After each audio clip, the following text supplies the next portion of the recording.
I spent 20 years sleeping next to a man who cheated, while I kept an even bigger secret that could destroy our entire family. You can't imagine what made me stay in that marriage. Hello, my dear viewers. My name is Dorothy Miller. I'm 78 years old, and today I'm going to share with you a story I've never told anyone, not even my children. It's a story of pain and deception, but also of overcoming. Before I begin, I'd like to ask you watching now to please leave a like on this video. It really helps this channel grow. If you haven't subscribed yet, subscribe now and hit the notification bell to receive more stories like mine. And tell me in the comments where you're watching from. I love knowing my words reach places I've never been able to visit. Now, let's get to my story. It was 1962. I had just turned 19. Back then, if a girl reached 20 without getting married, she was already considered an old maid in our small Midwestern town. My parents were getting worried. Then I met Gerald Foster at a 4th of July picnic. Gerald was 29, already owned a general store that sold a bit of everything. He was a respected man in town, had his own car, rare in those days, and all the mothers dreamed of having him as a son-in-law. When he started courting me, my parents were delighted. I was too, I confess. I was naive and thought I'd hit the jackpot. Our courtship was brief, only 4 months. Back then, there wasn't this business of dating for years. We soon set the wedding date. It was a beautiful ceremony by town standards. I was happy. I believed I had found the love of my life, that I would be an exemplary wife, and we would have a blessed family. The first few years were peaceful. Edward came first, our firstborn son. Then Catherine. Gerald worked hard, spent all day at the store, and sometimes traveled to buy merchandise in the city. I took care of the house and children, as was expected. We had a comfortable life without luxuries, but we didn't want for anything. It was in 1965, exactly 3 years after our wedding. I was pregnant with our 3rd child. That day I was washing Gerald's clothes to iron them. I always checked the pockets first to avoid damaging documents or money he might have forgotten. That's when I found a handkerchief with lipstick marks in his jacket's inner pocket. My heart raced. That lipstick wasn't mine, I was sure. It was a bright red that girls in town wouldn't dare use. I, at 22, only wore a very light pink, and even that just on special occasions. I couldn't sleep that night. Gerald snored beside me while my head swirled with thoughts. Maybe it was just a mistake. Maybe the handkerchief wasn't even his. Maybe a customer had dropped it in the store, and he picked it up out of courtesy. I tried to convince myself of this, but that incident awakened something in me.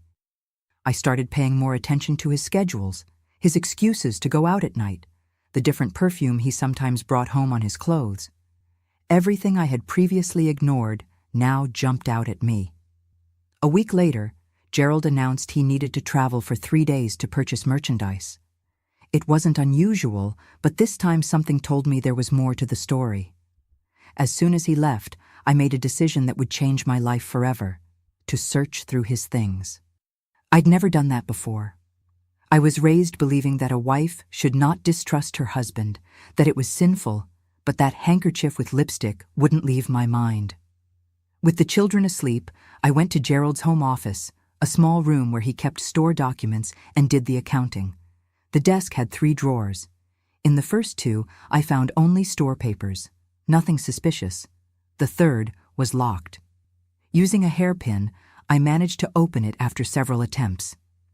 Inside were more business papers, but something caught my attention. The bottom of the drawer seemed higher than it should be.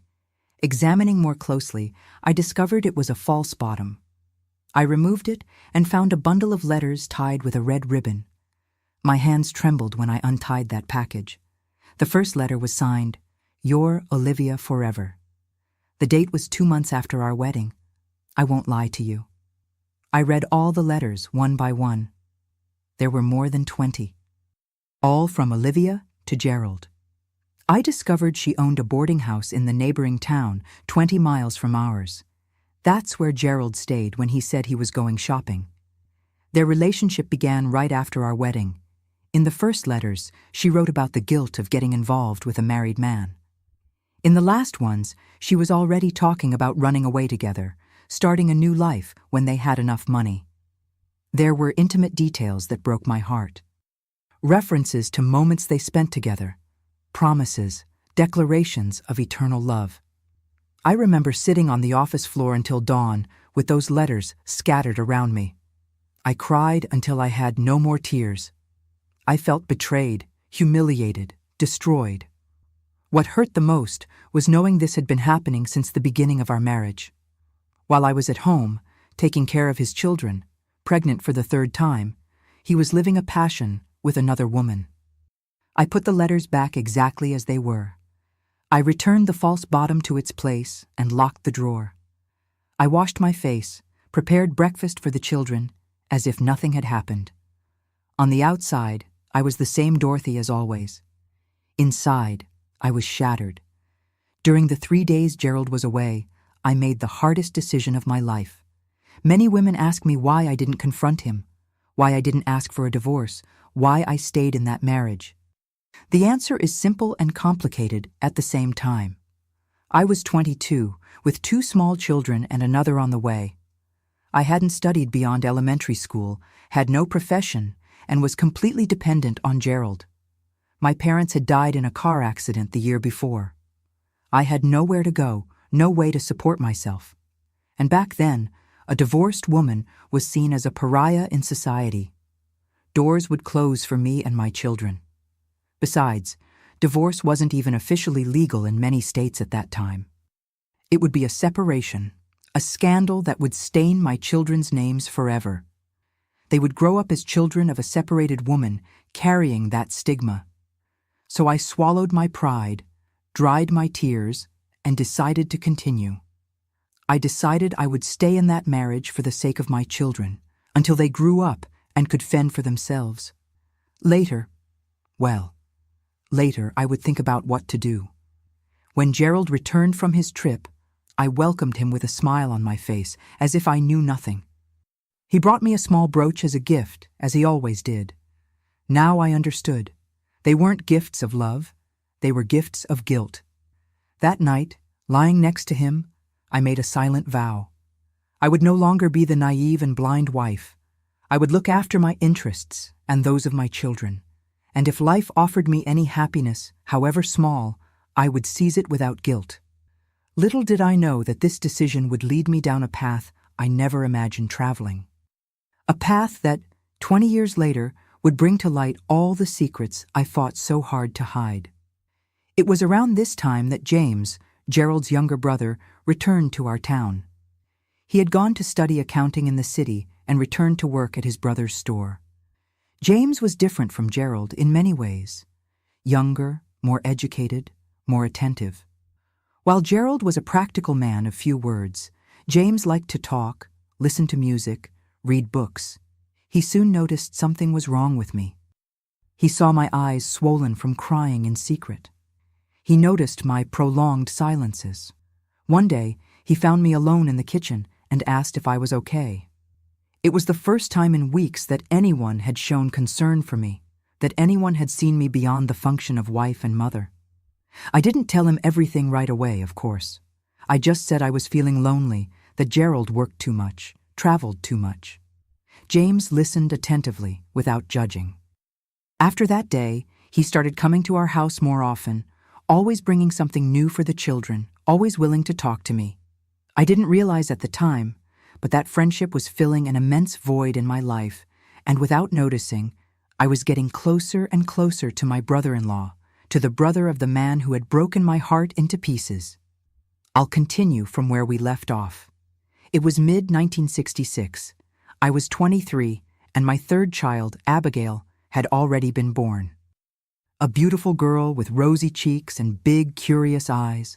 The children were growing up healthy, despite the storm raging inside my chest. James became a constant presence in our home. While Gerald spent more and more time at the store or on his business trips, James appeared almost daily, either to bring some order or to help with repairs around the house. He always had time to play with the children, always asked how I was doing. I remember well one afternoon when I was washing clothes in the backyard. The children were playing in the yard. Gerald was at the store. James appeared bringing a bag of fresh oranges. "Dorothy, I saw these oranges and remembered the kids like them," he said, smiling in that shy way only he had. As I dried my hands on my apron, he looked at me differently. "You look worn out. Is something bothering you?" he asked. At that moment, something inside me collapsed. I started crying. I tried to hide my face, but couldn't control the sobs. James led me to the bench under the maple tree, away from the children's eyes. There, for the first time, I unburdened myself. I didn't tell him about the letters, didn't mention Olivia, but I said I knew about Gerald's affairs, that I was living a marriage of appearances, that I felt alone and betrayed. The words escaped between sobs, years of pent-up hurt, finally finding an outlet. He listened in silence, just holding my hand. When I finished, he said something I never forgot. "Dorothy, you deserve so much more than this. You deserve to be truly loved." Those words touched deep in my heart. How long had it been since I felt valued? How long since I'd been seen as a woman and not just as a mother or housewife? James's look at that moment made me feel beautiful again, desired, important. Nothing happened that day beyond that conversation. James respected my moment of fragility, helped take care of the children while I composed myself, and left when Gerald was about to arrive. But something had changed between us. An invisible bond had formed, a silent complicity. In the weeks that followed, I found myself anxiously waiting for James's visits. I took more care with my hairstyle. I chose my dress more carefully. Small vanities I had forgotten after years of a marriage that had turned into routine and disappointment. It was on a Sunday in August that everything changed between us. Gerald had traveled to buy merchandise, or at least that's what he said. James appeared late in the afternoon to bring medicine for Edward's cold. The children were already in bed. Night was slowly falling. I invited him for coffee. In the kitchen, while the water boiled, our eyes met. I don't know who made the first move. Maybe we moved at the same time. I just know that in an instant we were in each other's arms, in a desperate kiss, as if our lives depended on that moment. Was it wrong? Perhaps in the eyes of the world, yes. But at that moment, I could only think that, for the first time in years, I didn't feel alone. Someone desired me, saw me, valued me. James whispered sweet words as he kissed my neck. He said he had secretly loved me since we were young, even before I met Gerald. Our first encounter was right there in the kitchen of the house I shared with his brother, quick, intense, desperate. Afterwards, sitting at the table with the forgotten coffee cooling in the cups, we talked about what had happened. Guilt weighed on both of us, but there was also relief, as if we had finally admitted a feeling that had been there for a long time, hidden.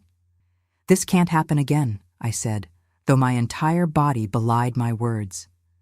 "I know," he replied, holding my hands across the table, "but I also know I can't stay away from you anymore."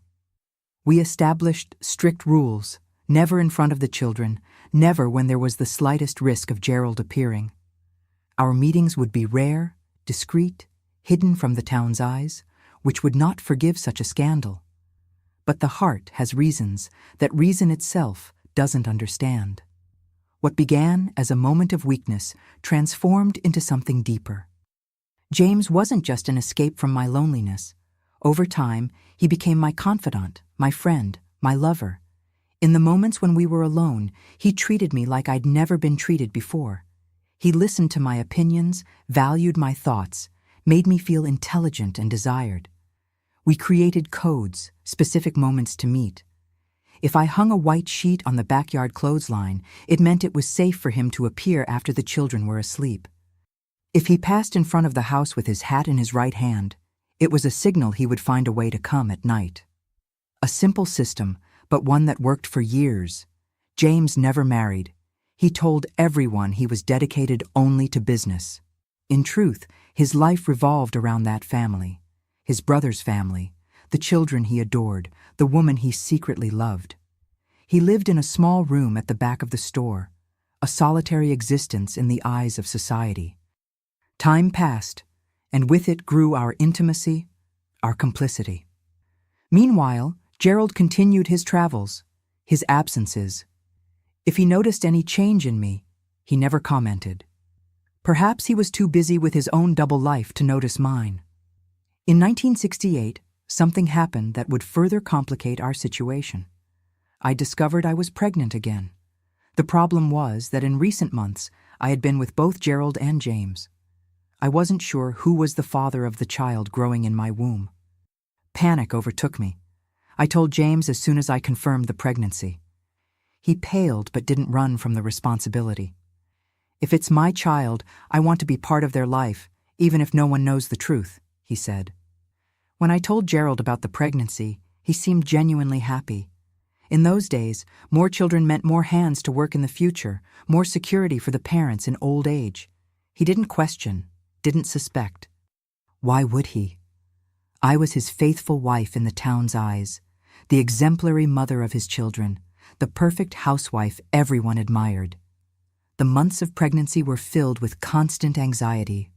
I prayed the child would be born looking like Gerald, so there would be no doubts, so our secret would remain safe.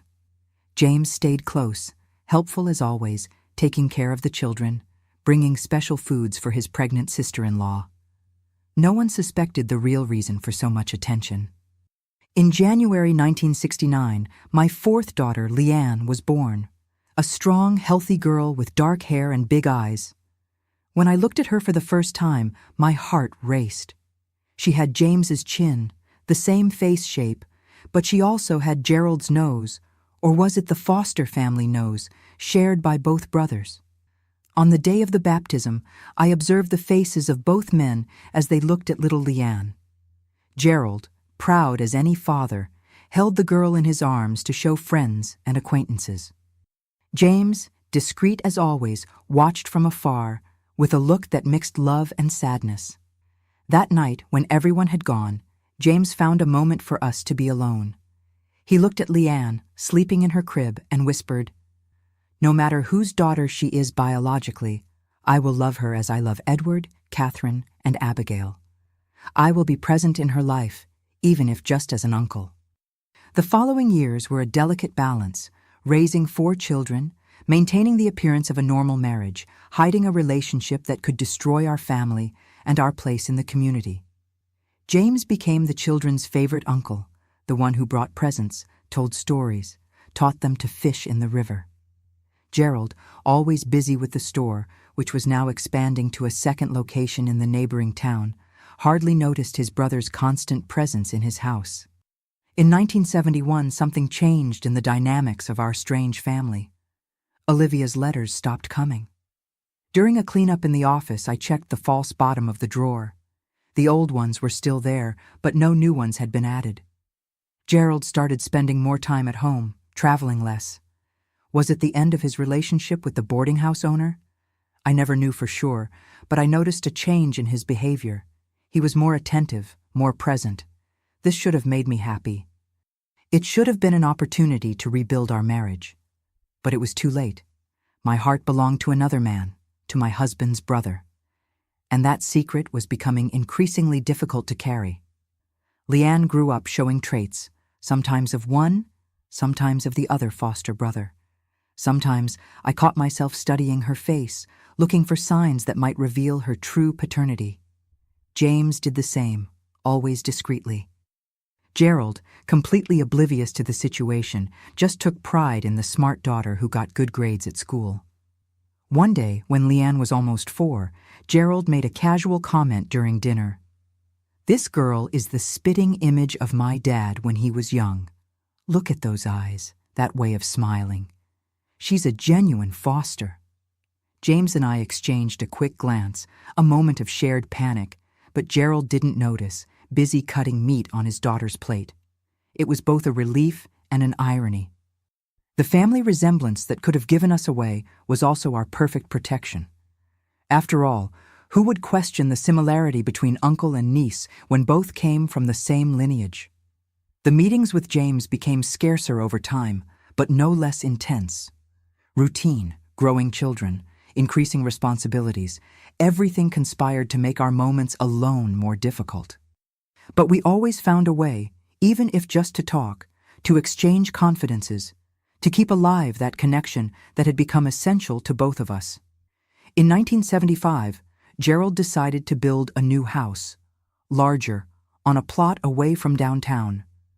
The store was prospering. He was now a man of means. The new house had rooms for each child, a spacious living room, a modern kitchen. For me, it represented a bigger prison, more beautiful, but still a prison. For James, it meant more difficulty in meeting us, since it was far from the store where he worked and lived. It was during this time that I began to wonder if I should tell the truth to the children, at least to Leanne. She had the right to know who her real father was, but would the truth only bring more pain, more confusion? James and I discussed this many times, always reaching the same conclusion. Silence was cruel, but the truth could be devastating. We decided to wait until she was an adult, until she could better understand the complexity of human relationships, the mistakes we made, the choices we made. Meanwhile, I lived in a precarious balance between two worlds, two loves, two lives. By day, I was Mrs. Foster, wife of the prosperous merchant Gerald, dedicated mother, exemplary housewife. In the rare stolen moments, I was just Dorothy, the woman who loved and was loved by James, who dreamed of a different life, with the freedom to love openly. The 70s brought changes to the country and our small town.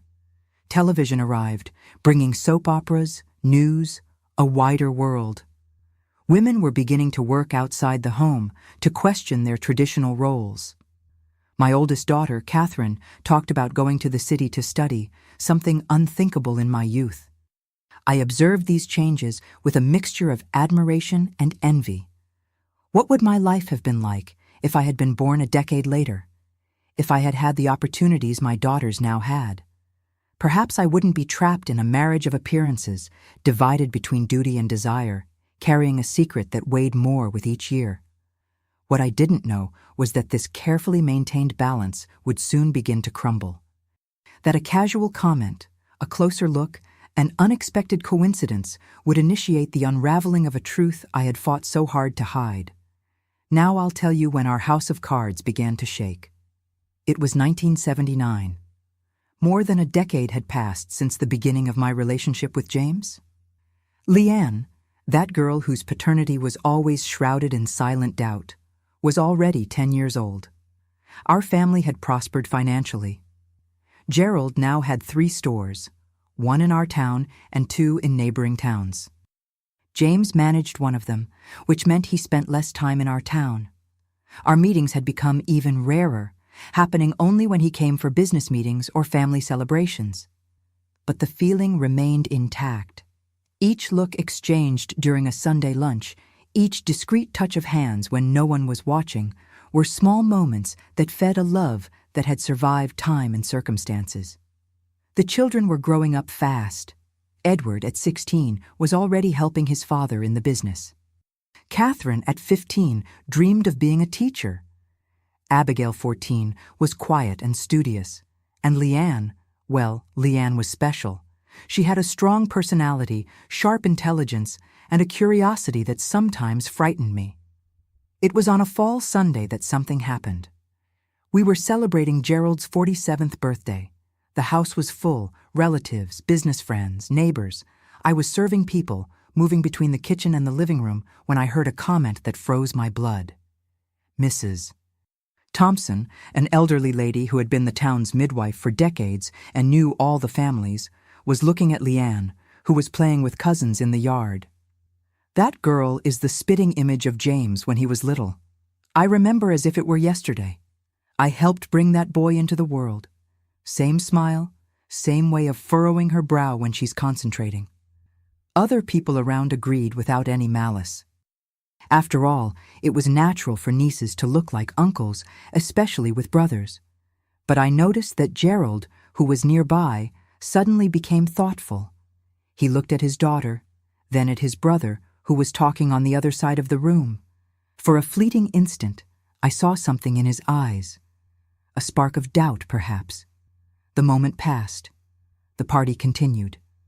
But another seed had been planted. A small stone had begun rolling downhill. From that day on, I started noticing Gerald observing Leanne more attentively, studying her gestures, her expressions. A few weeks after that party, Gerald was organizing old photo albums. It was unusual. He had never been very interested in memories. I found him late at night in the living room, with photos spread across the table. Photos of him and James, their parents, next to recent photos of the children. "What are you doing, Gerald?" I asked, trying to sound casual, although my heart was beating fast. "Nothing important," he replied, hurriedly collecting the photos, "just organizing some memories." But I noticed he separated some photos, one of James as a teenager, and a recent one of Leanne. He put them in a desk drawer, locking it afterwards. That gesture left me uneasy for days. Gerald's behavior began to change subtly. He started coming home earlier, asking more questions about the children's day-to-day, especially Leanne's. He seemed to be more present, more observant. To anyone else, he would just be a more attentive father. To me, who kept that terrible secret, every gesture was cause for apprehension. I spoke with James about my concerns on a rare occasion when we managed to be alone. It was a Saturday afternoon. Gerald had traveled with Edward to solve problems at one of the stores, and the girls were at an aunt's house. James appeared with the excuse of bringing some documents his brother had requested. "I think he's suspicious," I told him in a low voice, even though we were alone in the house. "Since his birthday, when Mrs. Thompson commented on the resemblance between you and Leanne, he's been acting differently." James frowned, worried. "What exactly has he been doing?" "He watches the girl all the time. The other day he was comparing old photos of you with photos of her, and he's been asking strange questions about when she was born, about that period." James ran his hand through his hair, a gesture he always made when nervous. "We need to be extra careful, Dorothy. If he finds out, I can't even imagine what would happen." We both knew what was at stake. It wasn't just our forbidden relationship. It was the stability of an entire family, the reputation of all of us, the well-being of the children. In our small town, a scandal of that magnitude would destroy lives. "Maybe we should stay away for a while," suggested James, though his eyes said the opposite, until his suspicions calmed down. I agreed with a heavy heart. It was the sensible thing to do, although the idea of not being able to count on those brief moments of happiness was painful. We said goodbye with a restrained embrace, not knowing when we would have another opportunity to be alone. The following weeks were tense. Gerald seemed to always be nearby, observing, listening. James rarely appeared, and when he did, he kept his distance. The children noticed the change in the home environment. "Mom, is Dad angry about something?" Catherine asked me one night while helping me wash the dinner dishes. "No, honey, he's just worried about work," I replied, forcing a smile that didn't convince even myself. The winter of 1979 was particularly cold, not only because of the weather, but also the atmosphere in our home. Christmas was approaching, traditionally a time when the whole family gathered, including James, who always spent the holidays with us since he had no family of his own. On Christmas Eve, as I prepared the feast, Gerald appeared in the kitchen with an envelope in his hand. "Dorothy, I need to talk to you," he said, with a seriousness that frightened me. I dried my hands on my apron, trying to control the tremor that was beginning to take over my body. "What is it, Gerald?" He placed the envelope on the table. "Yesterday, I went to the downtown store to get some documents. The drawer of James's desk was open. I found this." With trembling fingers, I opened the envelope. Inside was a photo of me, taken years before at a family picnic. On the back, in James's unmistakable handwriting, was written, "To my Dorothy, the love that destiny denied me, eternally yours, J." The world seemed to collapse around me. That photo, that dedication, how could James be so careless? How could he keep something so compromising? I looked at Gerald, expecting to see fury in his eyes. Instead, I saw something worse: pain, disappointment, disbelief. "It's true, then?" he asked in a low, contained voice. You and my brother? I couldn't answer. The knot in my throat prevented the words from coming out. Silent tears began to run down my face. How long, Dorothy? How long have you been betraying me with my own brother?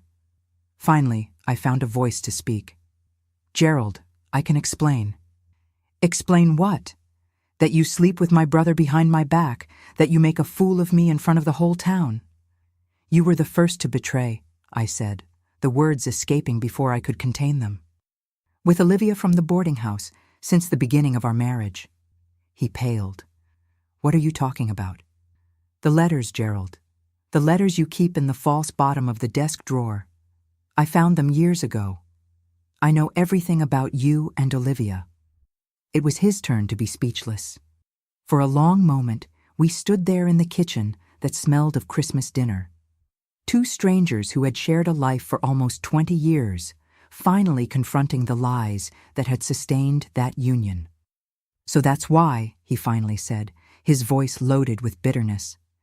Is it out of revenge that you slept with my brother? To punish me? I shook my head. No, Gerald. At first, maybe. I was hurt, feeling betrayed, but then it became more than that. A heavy silence fell between us. Outside, we could hear the voices of the children arriving from their aunt's house, excited about the approaching Christmas. The world continued turning, oblivious to the earthquake shaking our family. Leanne, Gerald said suddenly, as if a final piece of the puzzle had fallen into place. She's not my daughter, is she? I wanted to lie. I wanted to protect that last barrier, that secret that could crumble everything that remained. But I was tired of lies, tired of living in the shadows. I don't know, I answered honestly. She might be yours, she might be his. We've never been sure. Gerald closed his eyes as if trying to absorb the blow. When he opened them again, I saw determination in his gaze. I want him out of my house, out of my business, out of our lives. Today. Gerald, please. It's Christmas Eve. The children will notice. They'll ask questions. I don't care, he cut me off. I'm not going to spend Christmas with the man who slept with my wife and may have made me raise his child as my own. He has 1 hour to pack his things and leave the store. If he doesn't go willingly, he'll go forcefully. And what about the children? What will we tell them? For now, nothing. We'll say James had an emergency, that he had to travel. Later we'll decide what to do. The children entered at that moment, bringing the buzz of youth to that kitchen loaded with tensions. Gerald forced a smile, caressed Leanne's head when she ran to hug him, acting as if he hadn't just discovered she might not be his daughter. Later he left, telling the children he needed to resolve an urgent matter. I knew he was going to confront James, to expel him from the life he had built in our town. I stayed at home preparing the feast with automatic movements, trying to maintain normalcy for the children, while inside I was shattered. When Gerald returned, hours later, his face was closed, his eyes red. From anger or crying, I couldn't tell. It's done, he said in a low voice, so only I could hear. He's gone. That was the saddest Christmas dinner of my life. The children noticed the absence of their beloved uncle, asked questions. Gerald told the story we had agreed upon, an emergency, an unexpected trip. But the atmosphere was heavy, the Christmas joy completely absent from our home. When everyone was already asleep, Gerald came to find me in the kitchen, where I was finishing putting away the dinner leftovers. I don't want to share the bedroom with you anymore, he said, without beating around the bush. I'll sleep in the office from now on. I nodded in silence. It was expected. In fact, it surprised me that he still wanted to keep up appearances, continue living under the same roof. Why do we stay together then? I finally asked. For the children, he replied without hesitating. They don't deserve to grow up in the middle of a scandal. They don't deserve to carry this burden. We'll continue as we are until the youngest is old enough. Then each one goes their own way. And what about Leanne? I dared to ask. What will we do about her? Gerald hardened his gaze. She is my daughter. I raised her. I supported her. I loved her for 10 years. It doesn't matter whose blood runs in her veins. She is a foster, my daughter, and will continue to be so. Never touch on this subject again." With that final declaration, he left the kitchen, leaving me alone with my thoughts, my regrets, my uncertain future. Christmas, 1979, marked the end of one era in our family and the beginning of another, one based no longer on secrets and lies, but on a painful truth that no one was fully prepared to face. And what about James? Where did he go? What happened to him after that fateful night? Well, that's part of the next chapter of our story, a chapter marked by more revelations, more pain, but also, finally, by some form of redemption. Difficult years of oppressive silence, of forced coexistence, but which also brought maturity and eventually the truth that Leanne deserved to know. January 1980 arrived with a cold that wasn't just from the weather. Our house, once full of voices and movement, became a place of heavy silences and polite, superficial conversations. Gerald and I were two strangers, sharing the same roof, pretending a normalcy that no longer existed. The children, of course, noticed the change. Especially the older ones, Edward and Catherine, now teenagers, noticed something was wrong. They asked questions about Uncle James's whereabouts, about why Dad now slept in the office, about why there were no more Sunday lunches with the family gathered. "Your uncle had to move away to manage a new store," we explained. "Dad has a backache, and the doctor recommended he sleep on a firmer bed," I invented. "We're too busy for family gatherings now," Gerald evaded. Excuses, half-truths, little lies that added to the big ones. Were we protecting the children or ourselves? Sometimes I couldn't tell. Gerald immersed himself in work like never before. He left early, returned late, spent weekends visiting stores in other towns. I dedicated myself entirely to the children and the house, seeking in routine an anchor to not get lost in the sea of regrets and guilt that assailed me. As for James, it was as if he had disappeared from the face of the earth. Gerald never mentioned his name, had forbidden any contact. I later discovered he had moved to a coastal town hundreds of miles away. I learned this from a letter I received 6 months after his departure. The letter arrived on a rainy winter day. The mailman delivered it directly into my hands. A simple envelope, no return address. I immediately recognized the handwriting on the front. I hid it in my apron pocket, my heart racing. I could only read it hours later, locked in the bathroom, the only part of the house where I had any privacy. James wrote that he was well, that he had opened a small business in the coastal town, that he thought of us every day. He asked about Leanne, about how she was growing, if she was showing talents or preferences yet. He said he was sorry for what had happened, for the pain we caused so many people, but that he didn't regret the years we spent together. They had been the light of his life. I cried silently, reading those words, feeling a mixture of longing and relief to know he was moving forward. At the end of the letter, he left an address in case I wanted to reply, but asked me to be careful, not to put a return address, to use a different name. I replied to the letter. Of course, it was dangerous, risky, but I needed that contact, that connection with someone who really knew me, who knew who I was beneath the mask of perfection I continued to wear before society. We thus began a clandestine correspondence that lasted for years. Hidden letters, read in secret, destroyed afterward. It was risky, but it was also my only consolation in that life of appearances I led. Meanwhile, the children grew. Life continued. Edward, at 18, decided to follow in his father's footsteps in business. Catherine finished high school and went to study education in the city, the first in the family to seek higher education. Abigail, always quiet and observant, helped me with household chores and dreamed of being a nurse. And Leanne, Leanne was a case apart, intelligent, questioning, with a strong personality that sometimes reminded me of James in his most intense moments. At 12, she was already showing a special talent for drawing and painting, something neither Gerald nor I had, but that James possessed in abundance. Gerald observed this development with a divided look. On one hand, he took pride in the girl's talents, encouraging her by buying painting materials, hanging her drawings in the store. On the other, each resemblance to James she showed was like a knife twisted in his wound. In 1982, news again shook our family.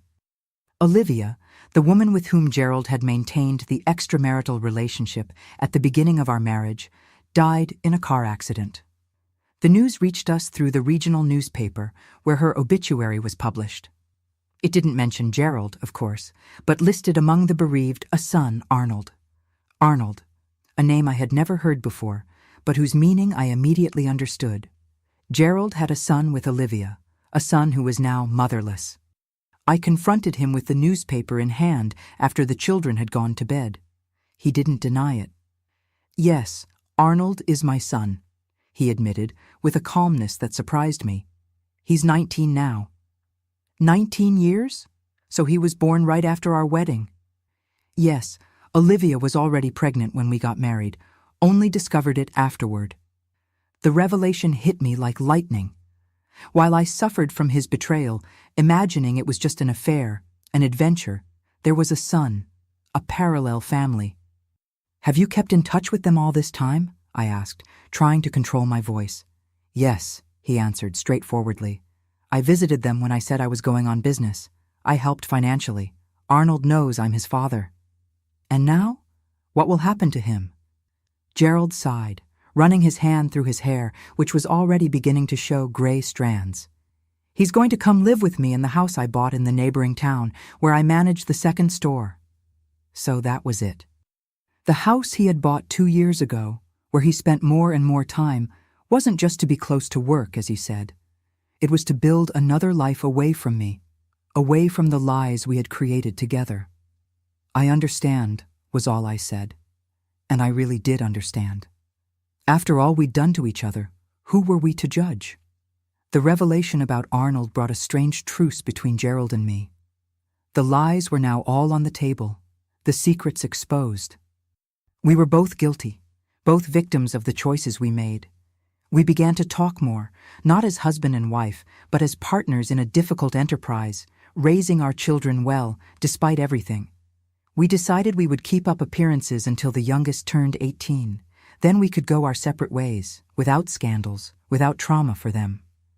Time passed, as it always does, indifferent to human dramas. Leanne grew up, becoming a talented and restless teenager. At 14 in 1983, she began to ask more specific questions about James. Where was the uncle she had adored so much as a child? Why had he never come to visit them again? Why did no one talk about him?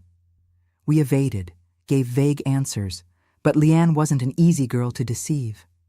The more we avoided the subject, the more interested she became. One day, I found her in Gerald's office, rummaging through drawers. "What are you doing here?" I asked, frightened. "Looking for answers," she said with a disarming frankness. "You don't tell me the truth, so I have to discover it on my own." "What truth, honey? I don't know what you're talking about." She stared at me with those penetrating eyes, so similar to James's. "I know something serious happened between Dad and Uncle James. I know that's why he left, and I know it has something to do with me." I froze. How could she know? Who had said something? "Why do you think it has to do with you?" "Because Dad looks at me differently. I've noticed how he observes my drawings with a strange expression, as if he's seeing someone else. And because I found this." She took from her pocket an old photograph. It was James at 15, next to a photo of herself taken recently. The resemblance was undeniable, especially in the smile, in the shape of the eyes. "Where did you find this?" I asked, my voice trembling. "In the locked drawer. I learned to open locks. It's not difficult," she explained, with a casualness that contrasted with the gravity of the moment. "Mom, he's my father, isn't he? Uncle James is my biological father." At that moment, all the years of lies, of secrets, collapsed. I looked at my daughter, our daughter, mine and James's, and saw that I could no longer hide the truth. She deserved to know, deserved to understand why she had grown up in a house full of silences and furtive glances. "Let's talk," I said, leading her to my room where we would have privacy. "There's a lot you need to know." That afternoon, I told Leanne a softened version of our story. I talked about how Gerald and I had grown apart, how James got closer, how we fell in love. I explained that when I discovered the pregnancy, I wasn't sure about the paternity, and that, out of love for her, we decided to keep the secret to protect her. "So you're not sure?" "I could be the daughter of either one," she asked, processing the information. "Exactly. And for Gerald, it doesn't matter. He raised you, loved you. You're his daughter in everything that really counts." "But Uncle James, does he know about this possibility?" "Yes, he knows, and he loves you very much too. He always has." "Where is he now? I want to meet him. I mean, meet him for real, knowing what I know now." I hesitated. Gerald would be furious if he knew about this conversation, even more so if I facilitated a meeting between Leanne and James. But looking at my daughter's determined face, I knew I couldn't deny her this. "He lives in a coastal town." "I have the address," I admitted, thus revealing that I had maintained contact with James all those years. Leanne's eyes sparkled. "I want to write to him, and I want to visit him when possible." "Your father, Gerald, can't know," I warned. "He still suffers a lot from all of this." "I understand," she said with surprising maturity for her 14 years. "It will be our secret for now." Thus began another phase of our complicated family history. Leanne began exchanging letters with James, telling him about her life, her dreams, her artistic talents. He responded with the same enthusiasm, sharing stories from his own youth, giving advice, nurturing her passion for art.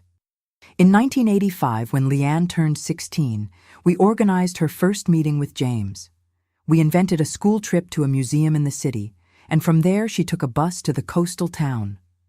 I spent days anxious, fearing Gerald would discover that something would go wrong, that Leanne would be disappointed.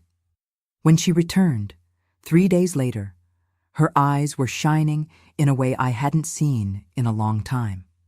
"He's amazing, Mom," she told me excitedly. "We have the same tastes, the same mannerisms. He showed me the paintings he makes. They're beautiful. He promised to teach me new techniques." The meeting was such a great success that they became regular. Every 6 months, we invented an excuse for Leanne to travel to James. Art courses, museum visits, exhibitions. Gerald, absorbed in his own problems and in building his new life with his newly discovered son, didn't question much. It was during one of these visits, when Leanne was 17, that James suggested something that would again change the course of our family history. "There are tests now," Leanne told me upon returning. "Tests that can determine with certainty who my biological father is. Uncle James, maybe my father, says we can do them if I want to know the definitive truth." Paternity tests were starting to become more accessible in America, although they were still expensive and performed only in large centers. Leanne wanted to take the test. She wanted to be sure. "And if the result shows that Gerald is your biological father?" I asked, concerned about how she would react. "It won't change anything," she replied with conviction. "James will continue to be important in my life. And if he is my biological father, well, it will just be confirmation of what I already feel in my heart." The decision was made. It remained now to face Gerald, to tell him about Leanne's contact with James during all those years, about her desire to take the test. It would be a difficult, potentially explosive conversation, but it was necessary. Our daughter deserved to know the truth after so many years living in a fog of uncertainties and half-truths. How did that conversation happen? How did Gerald react? And what did the paternity test reveal? It was July 1986. Leanne had just turned 17. The paternity test was scheduled for the next month at a laboratory in the city. Before that, however, we had a barrier to overcome. Tell the truth to Gerald, obtain a sample from him for the test, and prepare him for the possibility of discovering he was not the biological father of the daughter he had raised with so much love. I spent weeks mentally rehearsing that conversation. How to tell a man that his daughter maintained secret contact with his brother, the same man who had betrayed him with his wife. How to ask him to participate in a test that could confirm his greatest pain. It was Leanne who took the initiative. One night, when we were having dinner, just the three of us, the other children had already left home following their own lives, she put her silverware on her plate and said, with the firm voice she had inherited, I don't know from which of the Foster brothers, Dad, we need to talk about Uncle James. I saw Gerald pale. His brother's name had not been pronounced in our house for years. It was like invoking a ghost, a painful presence we all pretended didn't exist. There's nothing to talk about him, Gerald replied dryly. Oh yes, there is, Leanne insisted. I know everything, Dad. I know about you, about Mom, about him. I know I might be his biological daughter, not yours. The silence that followed was the densest I had ever experienced. Gerald looked at me, a silent accusation in his eyes. You told her? It wasn't a question, but I answered anyway. She discovered it on her own, Gerald. She's a smart, observant girl. She saw the photos, noticed the similarities. I've been keeping in contact with Uncle James for 3 years, continued Leanne, taking the responsibility. It was my decision. Don't blame Mom. I had the right to know him, to know who he is. Gerald rose abruptly from the table, his face contorted into a mask of anger and pain. I thought he was going to shout, to lose control, as he had that Christmas night years before. Instead, he did something I had never heard him do in all our years of marriage. He cried. Deep sobs shook his shoulders as he stood with his back to us, leaning against the dining room wall. Leanne and I exchanged looks of surprise and concern. Dad, she began, standing up and approaching him cautiously. You are my daughter, he said between sobs. Mine. I changed your diapers, taught you to walk, held your hand on your first day of school. No one can take that away from me. No one. Leanne hugged him from behind, resting her head on his shoulder. No one will take it away, Dad. You will always be my father, no matter what a blood test says. But I need to know the truth. I need that certainty to move forward. Slowly, Gerald calmed down. We returned to the table. The three of us, the dinner forgotten. We told him everything. How Leanne had discovered the secret. How she started exchanging letters with James. The secret visits. The decision to take the test. Surprisingly, after the initial emotional explosion, Gerald listened to everything with a calmness that disconcerted me. When Leanne finished speaking, he remained silent for long moments, as if digesting every word. Did you forgive him? He finally asked, looking at me. Did you forgive James for what he did? For what you two did? The question caught me off guard. Forgive. I had never thought in those terms. I don't know if it's a matter of forgiveness, Gerald. We all made mistakes in this story. You, me, James. We all hurt each other. And you? He asked Leanne. Do you forgive me for keeping you away from him all these years? For lying to you? Leanne smiled sweetly. There's nothing to forgive, Dad. You did what you thought was right at the time. You were hurt, wounded. Anyone would have reacted the same way. Gerald nodded thoughtfully. This test, when will it be? Next month in the city. And if I refuse to participate? Then we'll just do it with James, I replied. The result won't be conclusive, but it will give some indication. He sighed deeply. No, if we're going to do this, we'll do it right. I want to be there. I want to look my brother in the eyes after all these years. I want to understand how all this happened. That's how, on a hot morning in August 1986, the four of us met in the waiting room of a laboratory in New York City. It was the first time in almost 7 years that Gerald and James had seen each other. The initial meeting was tense, formal, rigid handshakes, cautious looks. James had aged, gray hair at his temples, deeper lines around his eyes. Gerald was also no longer the vigorous man of before. Gallbladder surgery the previous year had left him thinner, more fragile.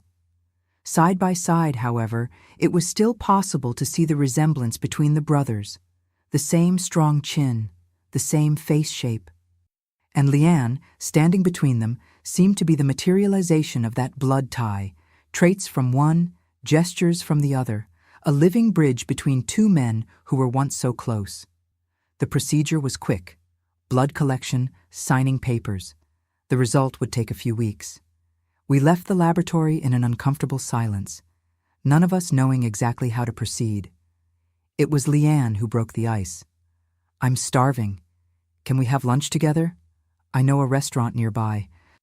Gerald and James exchanged surprised looks. Both seemed about to refuse. But something in Leanne's hopeful face, that girl whom both loved, each in his own way, made them yield. The lunch began awkwardly, with superficial conversations about the weather, the food, the trip. Gradually, however, the tension diminished. Leanne told them about her plans to study arts in college. James mentioned the small gallery he had opened in the coastal town. Gerald talked about how Edward was taking on more responsibilities in the stores. At one point, I caught myself observing the scene with a strange sensation. There we were, the four protagonists of a story of betrayal and secrets, talking almost like a normal family. There was a fragile truce in the air, a tacit agreement of civility in the name of Leanne. When we said goodbye, James invited Gerald to visit his art gallery someday. Gerald didn't accept immediately, but neither did he refuse. "Maybe," he said simply. It was more than any of us expected. The following weeks were of anxious waiting. Leanne alternated between moments of excitement about finally discovering the truth and periods of nervousness about how this would affect her relationship with the two men she considered fathers. Gerald was strangely calm. One night, I found him in the office, looking at old photo albums.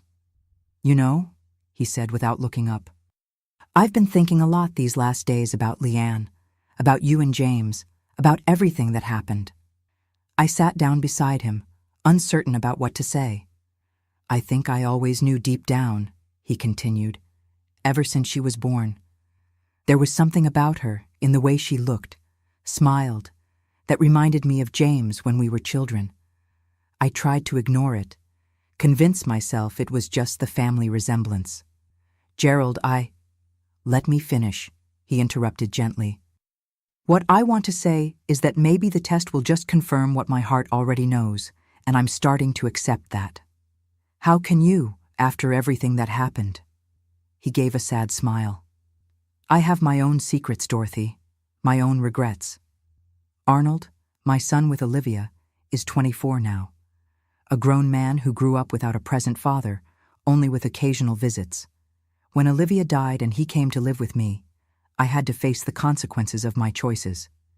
And how is he?" I asked, realizing we almost never talked about Gerald's other son. "Well, he's a good boy, intelligent, managing the store in the neighboring town now. He wants to meet his half-siblings someday, especially Leanne. They're almost the same age." The mention of half-siblings brought to the surface a reality I tried not to think about. Our family was much more complex and fragmented than anyone could imagine looking from the outside. The test result arrived on a rainy Tuesday in September. Leanne was at school. Gerald and I opened the envelope together in the silence of the dining room, where we had shared so many tense meals. The document was full of technical terms, numbers, percentages, but the conclusion was clear. There was a 99.9% probability that James was Leanne's biological father. Gerald read and reread the paper as if expecting the words to magically change. Finally, he folded it carefully and returned it to the envelope. "Well," he said, his voice surprisingly firm, "now we know." "How are you feeling?" I asked, concerned about his reaction. "Strangely at peace," he replied after a pause. "As I said before, I think I already knew. And these last few days have made me think a lot about family, about fatherhood, about what it really means to be a father." That night, when Leanne came home from school, we told her the result. She listened in silence, her eyes passing from me to Gerald, trying to assess how he was receiving the news.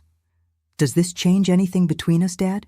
she finally asked, her voice small, almost childlike.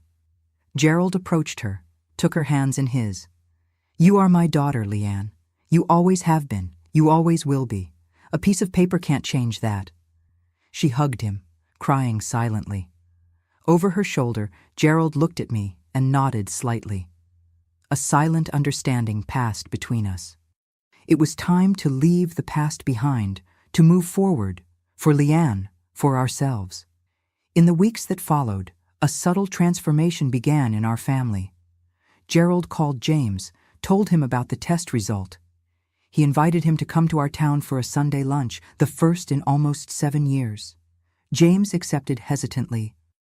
When he arrived, he brought gifts for everyone, including Gerald, a set of antique brushes he had found in an antique store, knowing about his brother's recent interest in painting, a hobby that Leanne had encouraged him to try. The lunch was less tense than expected. Edward and Catherine were invited along with their respective spouses. Abigail came with her fiancé. Even Arnold was present, finally meeting his half-siblings. It was a strange family reunion, unconventional, marked by complex stories that everyone knew but no one mentioned directly. But there was also laughter, conversation, a sense that, despite everything, we were a family, different, broken and mended in several places, but still a family.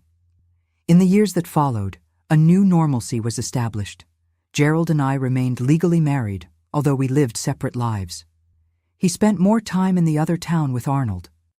I stayed in the original house, where Leanne lived until she went to college. James continued to live on the coast, but he visited regularly.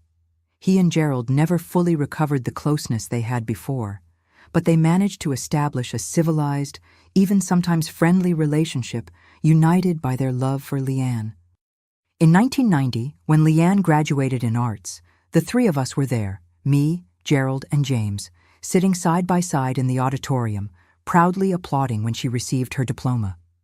A photograph from that day, the four of us together smiling for the camera, is framed in my living room to this day. It is the symbol of the long and difficult journey we traveled. Today, so many years later, I look back and see how extraordinary our story was, full of mistakes, pain, questionable choices, but also love, forgiveness, growth. Gerald passed away in 2005 from a heart attack.